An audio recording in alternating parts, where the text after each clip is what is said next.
Ini untuk mencerminkan produktivitas si reservoir. Belum sampai sana, belum selesai gitu ya. Kita tidak berbicara tentang performa reservoir saja. Kita harus berbicara performa sumur. Dari sini kita akan bahas tentang seberapa bagaimana kita mendesain tubing. Oke, jadi ini performa dari sumur. Nah, untuk sumur, kita let's say punya sistem seperti ini, pipa sederhana gitu ya. Yang atas diameternya lebih kecil, ini menggambarkan tubing. Yang di bawah diameter lebih besar, ini menggambarkan casing. Dia miring gitu ya. Nah, ketika kita mengalirkan fluida, teman-teman mengingat lagi gitu ya, fluid mekanik gitu ya, mekanika fluida atau transport fenomena gitu ya. Kita punya dua titik Q di titik 1 dan titik 2 gitu ya. Dan kita pakai first law of thermodynamics gitu ya, berbicara tentang kekekalan energi. Oke, ketika kita ya ini macam-macam lah. Bernoulli itu yang very very simple ya. Ini yang udah cukup advance lah gitu ya. Kira-kira seperti ini equation-nya gitu ya. Ada beberapa parameter yang penting gitu ya. Engineer perlu tahu konsep, tapi dalam aplikasinya nggak mungkin lah kita menghafal ini gitu ya. Ini semua sudah ada dalam software. Yang penting kita cukup tahu aja lah gitu ya, bahwa driving force atau pressure drop itu dipengaruhi oleh ketinggian delta Z gitu ya. Kemudian velocity atau akselerasi, density, kemudian ada friction, ada length gitu ya, ada diameter. Nah, berbicara diameter nih udah mulai nih, gimana kita mendesain tubing. Oh, mendesain tubing berarti berbicara diameter tubing. Nah, berarti sudah ada nih tubing inner diameter. Oke, jadi semuanya itu asal mulanya adalah first law of thermodynamics. Oke, kalau kita gambarkan, kalau kita pecah lagi nih, di dalam persamaan fluid flow, yang single phase, ini very simple nih, masih single phase guys gitu ya. Itu ada unsur elevation, ada unsur ini dari delta Z ya, rho GH lah. Tapi ini udah field satuan field gitu ya. Tapi teman-teman pasti ingat lah hidrostatik rho GH.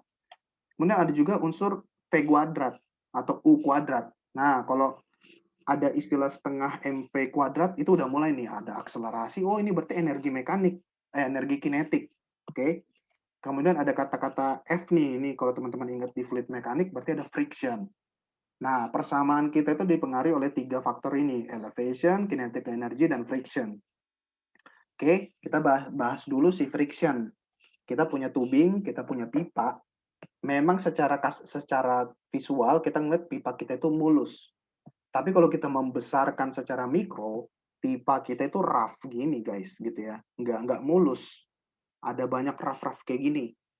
Kalau ini apalagi pipa-pipa lama gitu ya, ada banyak scaling, ada banyak korosi, udah nggak bagus. Tapi kalau pipa baru, ya maybe kita bisa bilang smooth wall lah. Tapi itu pun nggak 100% smooth. Intinya pipa kita selalu memberikan friksi. Oke, ini konsepnya aja nih. Aku tahu ini friction ini agak cukup rumit ya, butuh iterasi, tapi kita harus tahu dulu basicnya. Nah, berbicara tentang friction, kita harus mengingat lagi Reynolds number. Oke ya, ini sedikit sense aja gitu ya. Reynolds number, kita punya equation, good. Kita tahu regime alirannya, laminar flow atau turbulent flow. Oke, most likely kita akan dapat turbulent flow. Nggak perlulah kita hafalkan rumus ini, tapi kita harus tahu konsepnya gitu ya. Ujung-ujungnya ini berbicara tentang seberapa friksi kita. Oke, biarkan saja software yang mengingat ini. Oke, kemudian dari metode yang ada, kita bisa menghitung friction faktornya.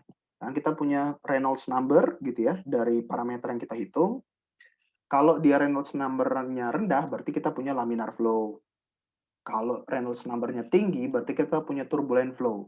Oke, kita punya bermacam-macam tubing dengan roughness yang berbeda-beda. Ini roughness-nya ya, plot ini yang berbeda-beda. Sesuai kondisi kita bisa mendapatkan friction faktornya gitu. Jadi Reynolds number berapa, pada tubing ada pada pipa yang roughness-nya seberapa, kita dapatkan friction factor. Oke, kemudian ini juga ada metode lain namanya Darcy-Weisbach friction factor gitu ya, FM, kemudian FF-nya adalah FM per 4. Oke, tapi ini general view untuk mengetahui seperti apa sih performance dari sumur. Jadi aku ingin teman-teman tetap keep bahwa kita ini ngomongin sumur. Nah, tadi itu masih single phase. Fluida di dalam sistem oil and gas itu selalu multi phase, which is jauh lebih kompleks. Kalau multi phase kita biasanya dibantu dengan flow regime map, gitu ya. Jadi bukan laminar dan turbulen lagi, itu adalah untuk single phase. Kalau kita cuma punya liquid. Tapi kalau kita punya liquid dan gas, udah banyak regimenya. Ada bubble, dispersed bubble, elongated bubble, slug, froth, annular mist. Nah, kira-kira seperti ini gitu ya. Kalau kita punya pipa vertikal, berdasarkan laju alirnya, regime itu bisa seperti ini ya. Dispersed bubble, bisa seperti slug, bisa churn flow gitu ya. Ini udah mulai banyak gasnya nih. Ke kanan makin banyak gas. Kalau di sini makin banyak ke kiri makin banyak liquid ya. Gasnya cuma berbentuk bubble gitu.